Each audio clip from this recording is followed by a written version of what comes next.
This is a story about a world obsessed with stuff. It's a story about a system in crisis. We're trashing the planet, we're trashing each other, and we're not even having fun. The good thing is that when we start to understand the system, we start to see lots of places to step in and turn these problems into solutions.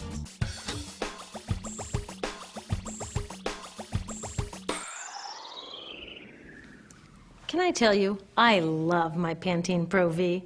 Of the dozen or so personal care products that I use every day, it's the one I can't live without. Says it gives my dull hair the ultimate cool shine. How does it do that? I was wondering that while I was lathering it in my hair one day, so I read the ingredients right here. Sodium lauryl sulfate, tetrasodium EDTA, methyl isothiazolinone. What is this stuff?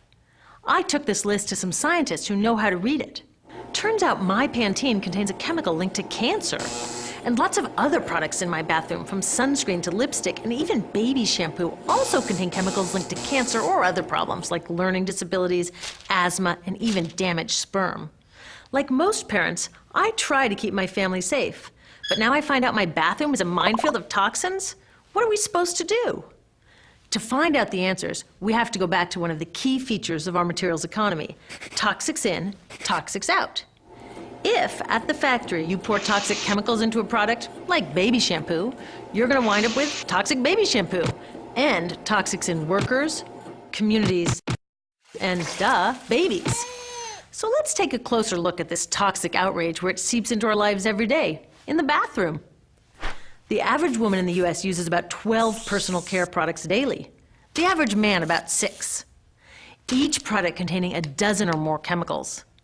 Less than 20% of chemicals in cosmetics have been assessed for safety by the industry's safety panel, so we just don't know what they do to us when we use them. Would you fly on an airline that only inspects 20% of its planes? Of course, not all of these chemicals are dangerous, but we know that many are. Some are carcinogens. That means that they can cause cancer. Others are neurotoxins and reproductive toxins, proven to mess up brain development and reproduction in animals. Wait a minute, we're animals too. It's like a giant experiment. We're using all these mystery chemicals and just waiting to see what happens. One thing we do know is that they're getting inside us. I had my body's toxicity levels tested, and I'm loaded with things like mercury, flame retardants, triclosan, and lead. We all are. Even babies are being born pre-polluted. Now, I know we can't live in a lead-free world, but do we have to put lead in our lipstick? I don't know. Maybe it's my fault. Maybe I just bought the wrong thing. At the store, the choices seem endless. I can get lipstick in 49 shades, or shampoo for hair that's too dry, oily, fine, limp, or frizzy.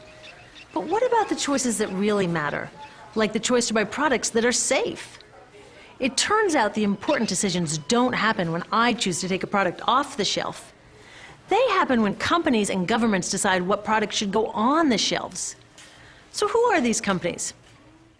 This is Procter & Gamble. They're the ones offering me Herbal Essences, the #2 shampoo in the country. It contains toxic petrochemicals made from oil. Since when is oil an herb? On cosmetics labels, words like herbal, natural, even organic have no legal definition.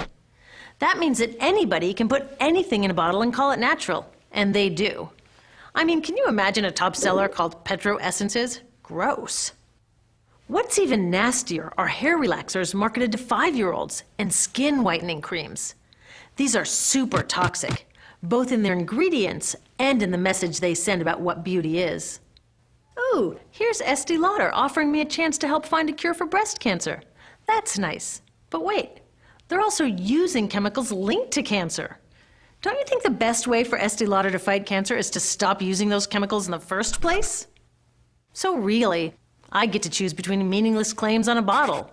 But these guys get the real choice about what goes into those bottles. And that happens back here, at the factories where they're formulated. Why do the makers of these products use all these toxics? Are they trying to poison us? No, they're just working from a 1950s mindset when people were totally swept up in better living through chemistry. In all that excitement, they forgot to worry about human health impacts. That was years ago, and they are still using these same old toxic chemicals. Today, big cosmetics companies say the doses of poison in their products are small enough to be harmless.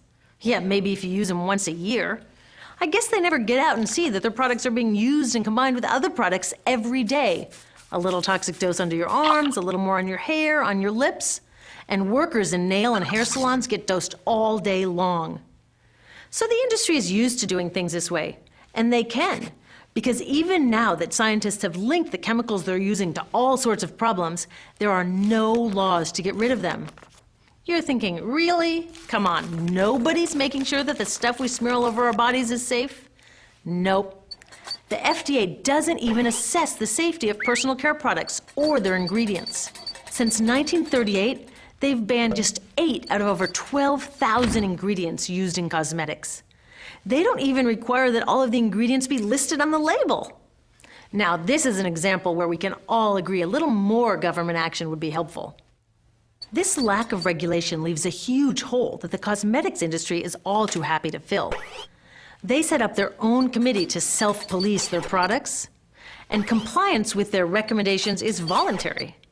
So the cosmetics industry is making the rules and then deciding whether or not to follow them.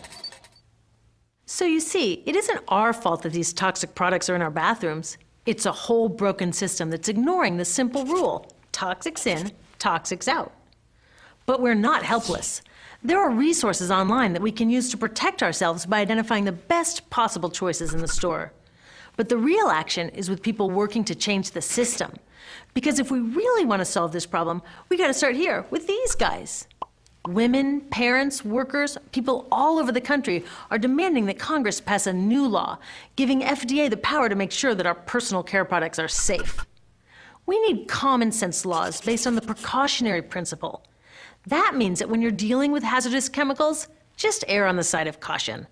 Let's not debate how much lead should be allowed in lipstick. Just get the toxic chemicals out of our products. Smarter laws would force companies to get past that old 50s mindset and figure out how to get us all clean and shiny without toxic chemicals. Can they? Totally. Many responsible cosmetics companies are already putting safer products on the market. Green chemists are developing substances that are designed to be safe and non-toxic in the first place. European governments have required the removal of many toxic chemicals, and companies have figured out how to comply. When cosmetics are reformulated to be safe and labeled honestly, then we can feel comfortable with the choices available at the store. We can choose bouncy hair or full hair, shiny lipstick or matte. We can even choose to feel beautiful without using 20 products. But we'll know that whatever we choose, the most important choice, the choice to be safe and healthy, has already been made.